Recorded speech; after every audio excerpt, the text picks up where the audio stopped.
Bismillahirrahmanirrahim. Assalamualaikum warahmatullahi wabarakatuh.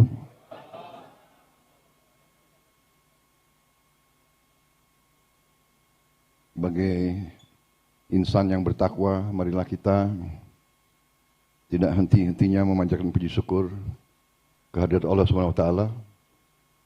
Kita masih diberi kesehatan, masih diberi nafas untuk sore hari ini berbuka puasa di markas besar PAN dalam keadaan sehat walafiat, tidak kekurangan sesuatu apapun. Salawat dan salam kita haturkan kehadirat junjungan kita, baginda Nabi besar Muhammad Rasulullah Sallallahu Alaihi Wasallam yang telah memberi kepada kita agama dan peradaban. Saudara-saudara sekalian, saya ucapkan terima kasih yang sebesar-besarnya atas undangan ini berbuka puasa di Partai Amanat Nasional. Ini adalah sesuatu peristiwa yang agak khas karena ini adalah undangan buka puasa bersama yang pertama di luar lingkungan saya setelah saya menerima keputusan KPU sebagai presiden terpilih dan Mas Gibran Rakabuming Raka sebagai wakil presiden terpilih dalam pemilihan presiden yang baru lalu kita laksanakan bersama. Saudara-saudara sekalian, saya hadir di sini, saya melihat wajah sahabat-sahabat saya yang telah berjuang bersama saya cukup lama, yang selalu memberi kepercayaan di atas pundak saya, yang selalu setia kepada saya, dan kita cukup merasakan artinya kekalahan, tapi sebagai pendekar, sebagai pejuang politik, kita faham dan kita mengerti bahwa perjuangan mencapai cita-cita yang mulia memang tidak ringan. Penuh dengan rintangan, penuh dengan cobaan, penuh dengan kekecewaan, penuh dengan kesedihan. Tapi kita juga faham, kita mengerti bahwa memang itulah jalan bagi mereka yang ingin memperjuangkan cita-cita yang mulia. Saudara-saudara sekalian, PAN memang bisa dikatakan adalah partai religius yang nasionalis, tetapi religiusnya memang berbasis Islam, tapi Islam yang moderat, Islam yang sejuk, Islam yang rasional, Islam yang modern. Karena itu memang dari segi watak, karakter, dan bakat serta sikap pandang tokoh-tokoh dan kader-kader PAN cocok dengan tokoh-tokoh dan kader-kader partai-partai kebangsaan yang lain. Karena itu PAN itu mudah untuk diajak berkawan. Dan kalau diajak berkawan, ya menjadi kawan sejati. Gitu. Karena ya Gus Miftah, kawan itu ada banyak jenisnya. Ya, sampai dalam bahasa Inggris itu ada dikatakan a friend in need is a friend indeed. Kawan sejati adalah kawan di saat susah. Kalau di saat baik, di saat senang, kawan banyak sekali. Yang nggak pernah nongol sekian tahun, nongol semua sekarang. Yang repot nongol, bawa daftar titipan lagi. Ya, jadi, ya saya dikatakan, Pak Jokowi mengatakan, ya Mas Bowo, ya itulah nanti, Mas Bowo siap-siap aja.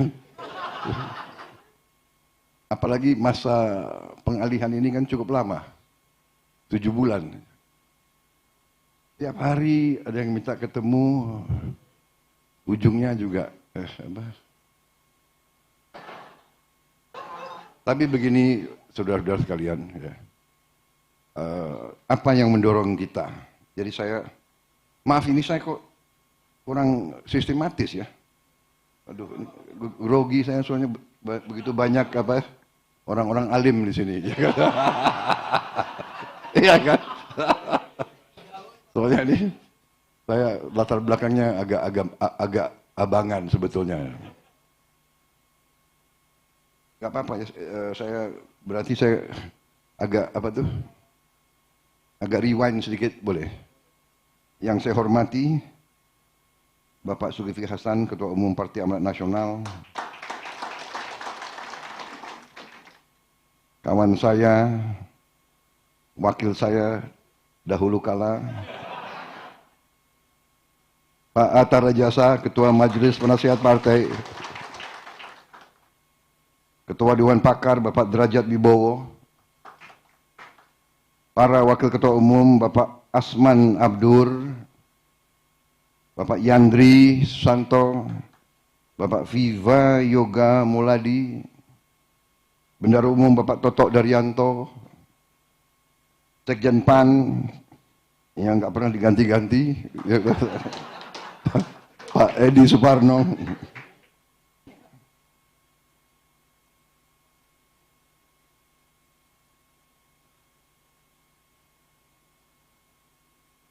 saya nggak tahu jabatannya Gus Miftah apa di PAN ini.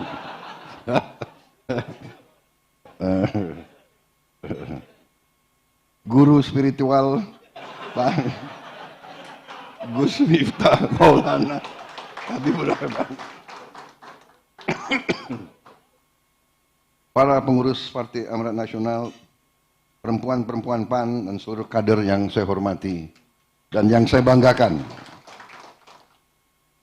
Tadi kita bicara dengan kawan-kawan ya, jadi saya merasa benar-benar selalu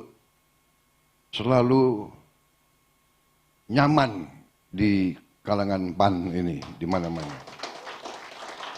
Dan PAN saya lihat di daerah-daerah juga selalu hadir, selalu setia. Dan karena itulah sekarang saudara-saudara mungkin akan melihat bahwa Prabowo Subianto tidak akan pernah melupakan mereka-mereka yang berjuang di sana. Jadi nanti Pak Zulkifli Hasan dan Pak Hatta akan mungkin kaget, ya kan, dalam menyusun atau mengajukan, mungkin yang diminta X, mungkin yang dikasih bisa lebih dari X.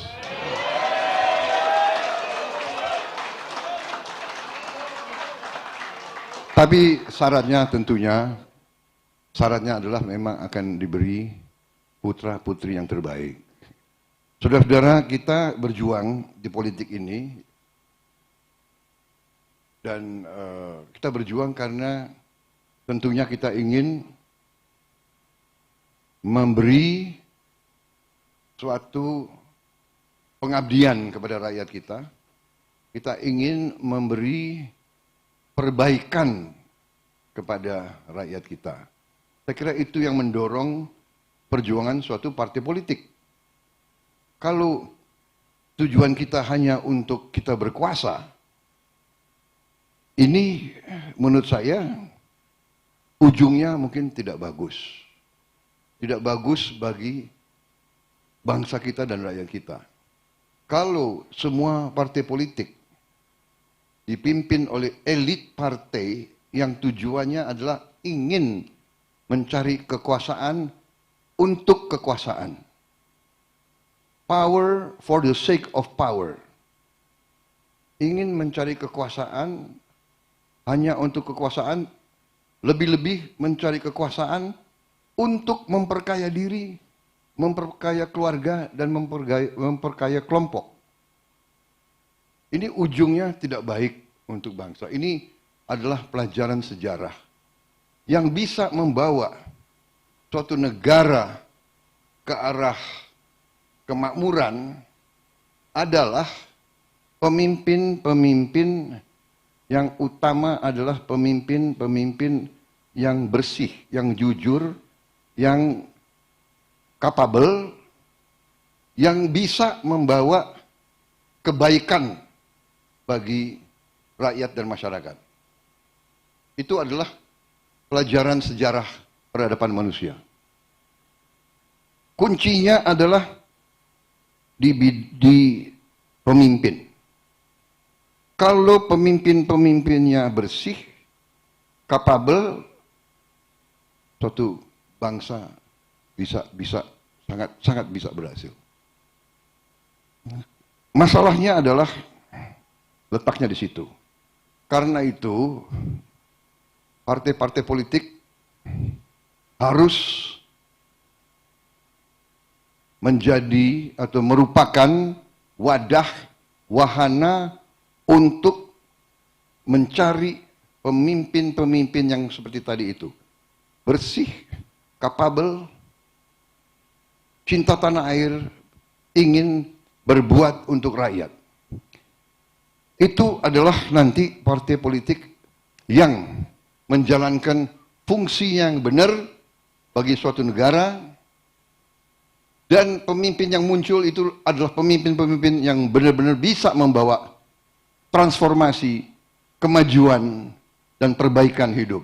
Ini pelajaran sejarah.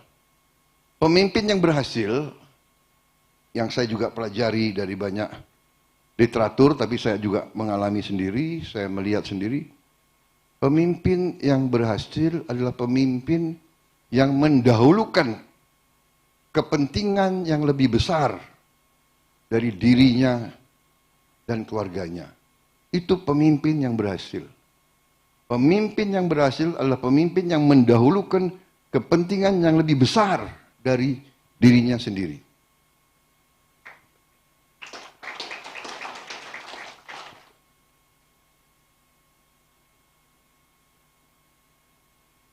Kenapa saudara-saudara berhimpun? Saudara-saudara, bapak-bapak, ibu-ibu berhimpun.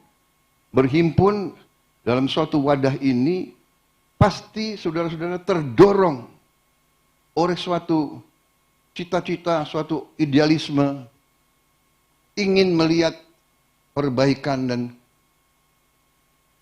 peningkatan hidup bangsa kita. Ada, pasti. Di Gerindra juga banyak, ya kan, yang masuk politik untuk cari makan. Jadi itu banyak, itu realita. Tapi saya ingin sampaikan pendapat-pendapat saya bahwa kita sekarang harus benar-benar menyadari bahwa bangsa kita membutuhkan lapisan pemimpin-pemimpin yang tadi itu, yang bersih, yang capable. Bersih, jujur, tidak capable. Ibarat nahkoda, kapal, ya kan, yang hatinya baik, berakhlak, tapi tidak bisa navigasi kapalnya. Ya, tabrak juga. Karang-karang, kan begitu. Jadi inilah eh, seleksi yang harus kita capai. Saudara-saudara, bangsa kita sangat kaya. Berkali-kali saya katakan, di mana-mana kita dengar, tapi akhir-akhir ini, apalagi sesudah tanggal 14, di mana kita melihat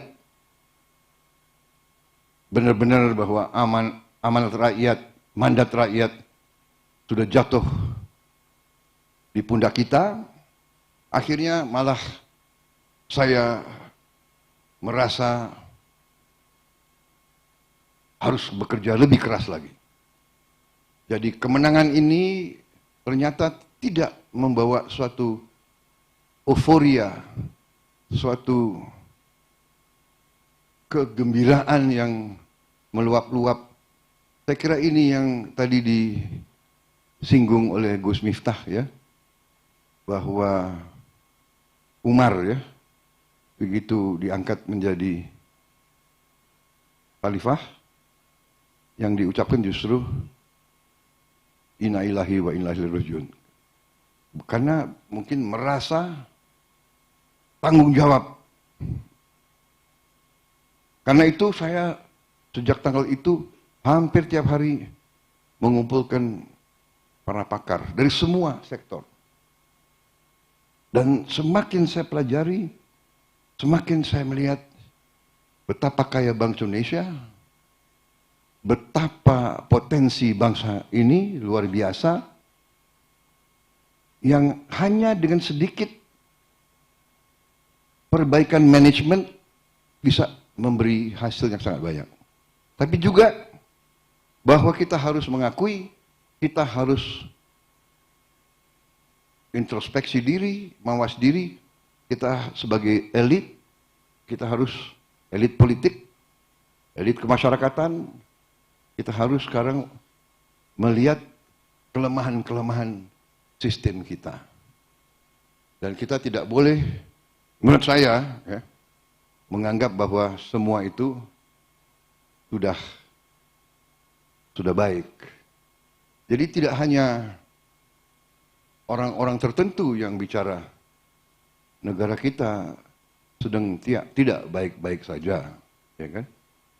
Kita juga merasakan. Karena itu kita ingin memperbaiki. Saya ambil contoh saja yang sangat sederhana. Bahwa kita, bangsa Indonesia ini diberi karunia luar biasa oleh Yang Maha Kuasa.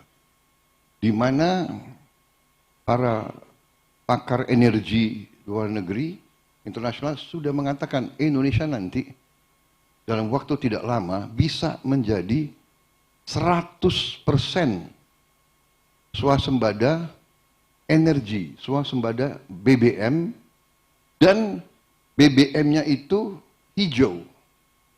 BBM itu dari tanaman. BBM itu ramah lingkungan. BBM kita nanti tidak akan merusak, tidak akan memberi polusi. Kita yang bisa 100%, solar kita 100% bisa dari kelapa sawit. Kemudian bensin kita, petroleum kita bisa 100% dari etanol. Etanol itu bisa dari tebu, bisa dari singkong, bisa dari aren. Dan teknologinya ada di depan mata kita. Sehingga mungkin saudara pernah dengar pidato saya waktu Eropa ngancem-ngancem mau boikot kelapa sawit kita.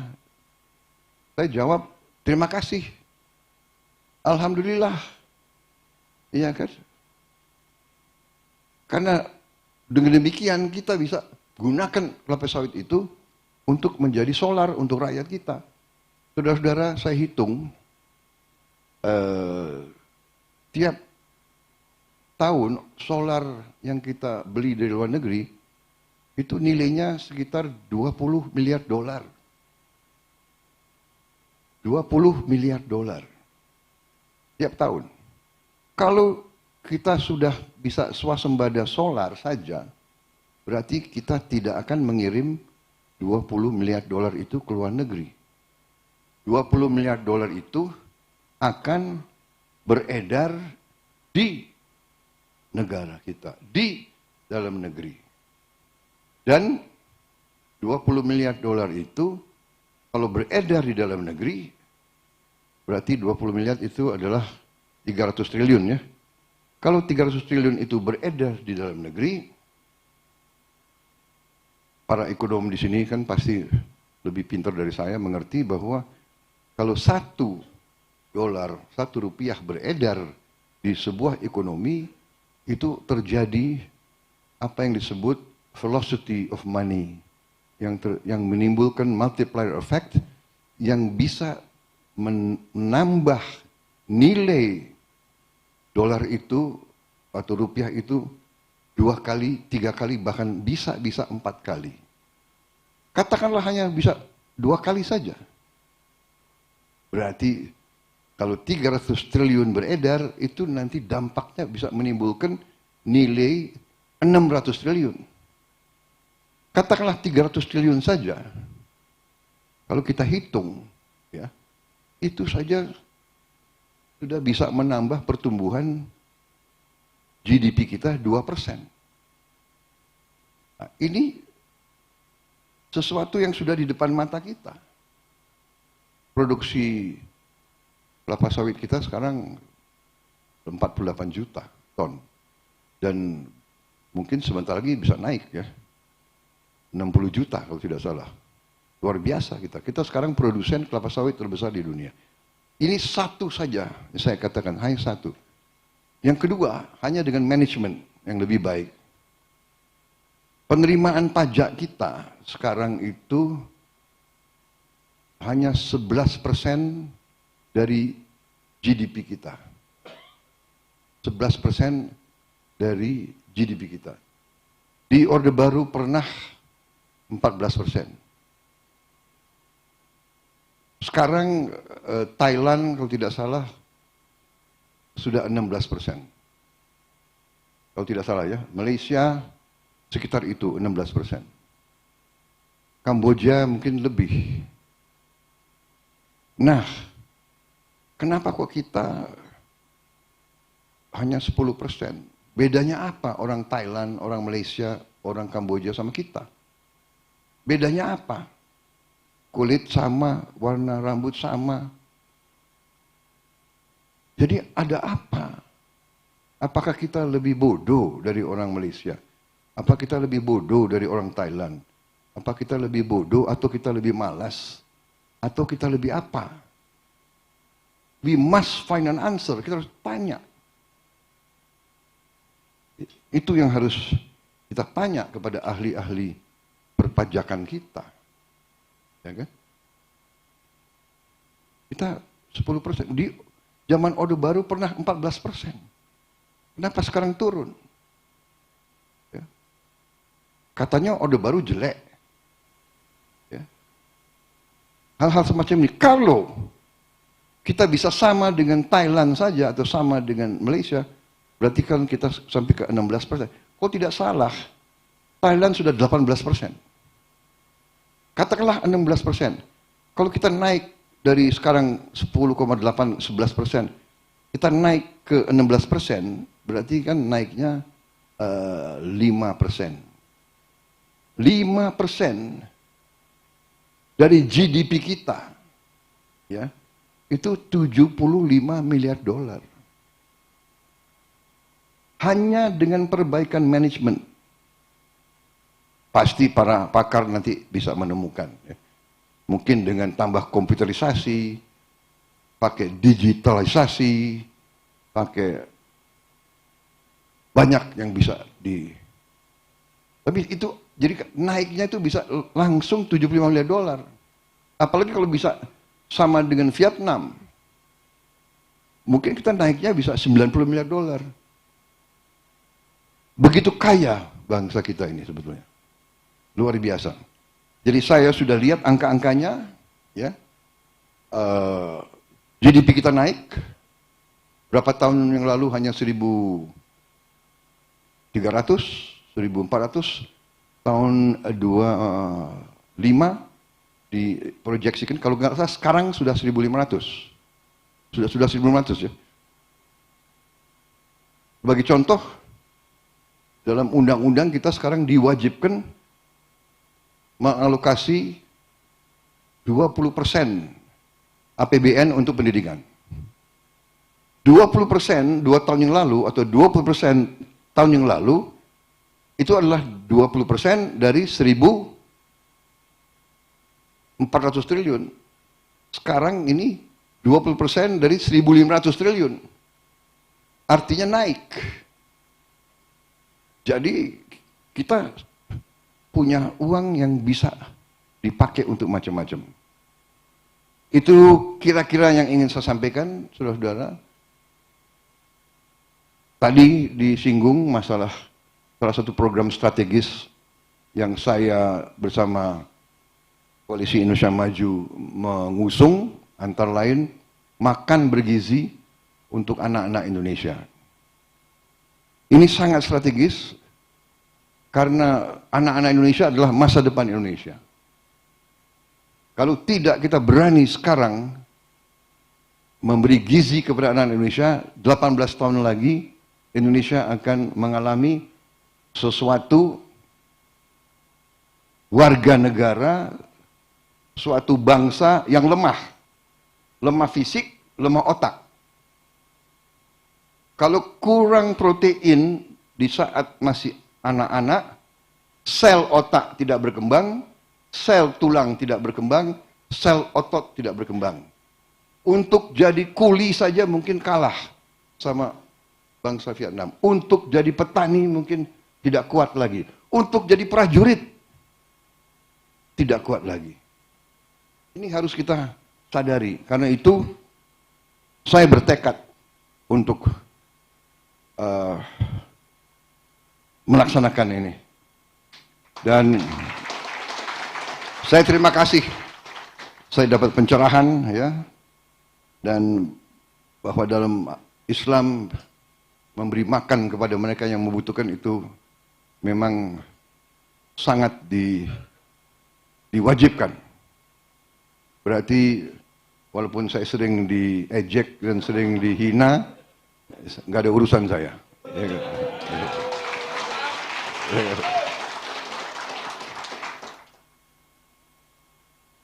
Saya tadinya agak sedikit shock waktu saya dapat nilai 11 dari 100.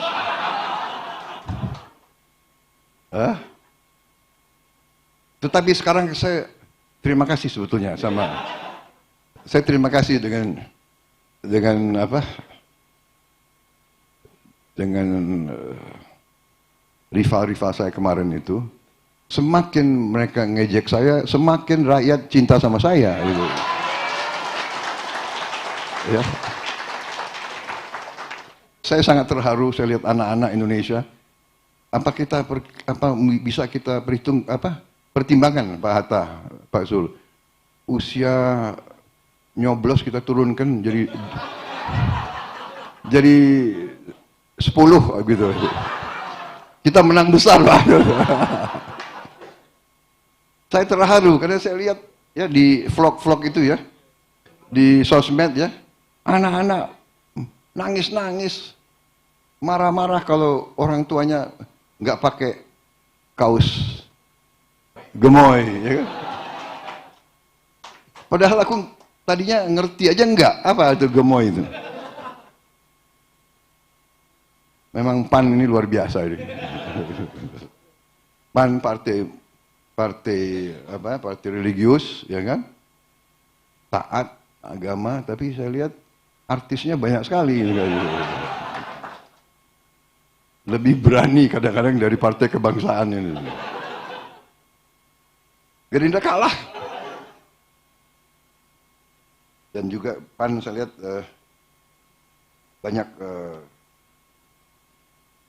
banyak kader-kader yang semangat, yang selalu gembira, senyum. Jadi inilah saya kira watak bangsa Indonesia, keinginan rakyat kita ingin Pemimpin-pemimpin selalu gembira, selalu senyum, selalu rukun. Itu yang kita rasakan, ya kan? Mereka yang mau pakai pola politik yang selalu antagonistis, selalu marah-marah, selalu caci maki, saya kira iya nggak mengikuti zaman, tidak merasakan apa yang diinginkan oleh rakyat. Rakyat kita tidak suka, rakyat kita suka pemimpin yang rukun. Ini juga membutuhkan waktu lama bagi saya untuk belajar. Jadi saudara-saudara, saya mau minta maaf kepada PAN ya, seolah bahwa saya mungkin kurang menghormati pengorbanan PAN, tetapi alhamdulillah sekarang kita diberi kesempatan ya. Kesempatan ini harus kita manfaatkan dengan sebaik-baiknya. Harus kita buktikan kepada rakyat Indonesia bahwa di tangan yang benar, di tangan yang ikhlas, kumpulan suatu tim, suatu lapisan orang-orang yang niatnya baik, yang hatinya bersih, kita bisa berbuat banyak. Kita bisa benar-benar tadi kekayaan yang begitu berlimpah-limpah, kita kelola dengan sebaik-baiknya. Dengan secara akal sehat, kita investasi ke yang benar, yang produktif, yang bermanfaat bagi bangsa kita, dan kita atasi segera kesulitan-kesulitan rakyat. Kita harus swasembada pangan. Tidak ada alternatif. Tidak ada alternatif. Saya bicara sudah puluhan tahun. Swasembada pangan, swasembada pangan, swasembada pangan. Puluhan tahun. Dan saya diejek. Dan sempat ada elit, tokoh-tokoh Indonesia yang mengatakan tidak perlu. Cukup import dari bangsa lain. Luar biasa itu. Heran saya ada pemimpin Indonesia yang menganjurkan lebih baik import daripada swasembada. Kalau situasi kedaruratan, ya, ada kekurangan, kita import terpaksa. Tapi bukan import tanpa kita berjuang untuk swasembada. Saudara-saudara sekalian, ya kan? Pemikiran ekonomi neoliberal, free market, perdagangan bebas, iya, dalam keadaan ideal. Dalam keadaan tidak ideal, tidak akan berlaku. Kalau terjadi perang di mana-mana, dan sekarang terbukti terjadi perang di mana-mana, ya kan? Semua negara tutup. Yang punya produksi tidak akan izinkan pangan keluar dari negaranya.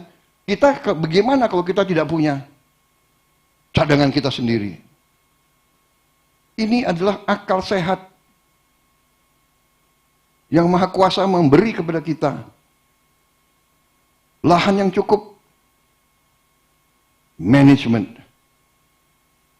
political will, kehendak politik. Jadi saya yakin bersama PAN, bersama teman-teman dari Koalisi Indonesia Maju, kita akan wujudkan apa yang dituntut, apa yang diperlukan oleh bangsa kita. Untuk merdeka, untuk mandiri, kita pertama harus mandiri pangan. Lucu, negara mengatakan dirinya merdeka, tapi tidak bisa memberi makan kepada rakyatnya sendiri. Lucu, harus import. Ini harus kita perbaiki. Dan saudara-saudara, Ternyata saya sudah bicara dengan beberapa pakar, ya. Saya bicara, diberi penerangan kepada dari Menteri Pertanian yang sekarang, yang saya anggap sangat kuasai masalah pertanian. Dalam 3 tahun, insya Allah kita akan kembali swasembada. Dan setelah itu, dalam 4 tahun, 5 tahun, kita akan menjadi lumbung padi dunia. Di banyak bidang, jadi saya kira saya tidak terlalu lama lagi, ya. Ini hanya karena saya ingin menyampaikan kepada teman-teman PAN, terima kasih atas dukunganmu, terima kasih atas kesetiaanmu, terima kasih atas kepercayaanmu kepada saya, terima kasih atas kepercayaan Anda semua kepada diri saya. Merasa benar-benar terhormat, saya merasa benar-benar terharu. Karunia yang diberikan Yang Maha Kuasa luar biasa kepada bangsa kita, luar biasa. Rumput laut bisa jadi plastik, rumput laut bisa jadi bahan petuah-petuah nenek moyang kita. Petuah-petuah nenek moyang kita. Ingat, ilmu padi semakin berisi, semakin menunduk. Semakin diberi kepercayaan, semakin waspada, semakin bertekad untuk menjaga, jangan sampai mengecewakan kepercayaan itu.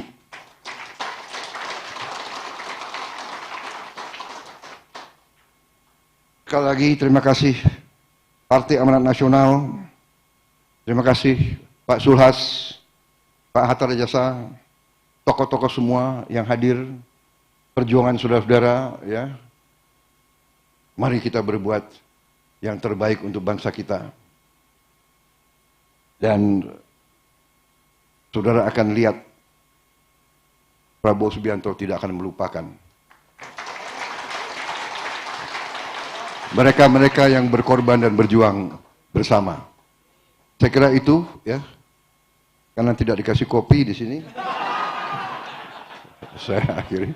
Dan nanti ada yang mau terawih dan sebagainya. Wassalamualaikum warahmatullahi wabarakatuh. Salam sejahtera kita kita sekalian. Ya, semoga Allah SWT selalu melindungi keluarga besar Partai Amanat Nasional, selalu diberi kebaikan, selalu diberi jalan yang terbaik. Terima kasih. Selamat berjuang. Mari kita berjuang bersama untuk bangsa dan rakyat Indonesia yang kita cintai.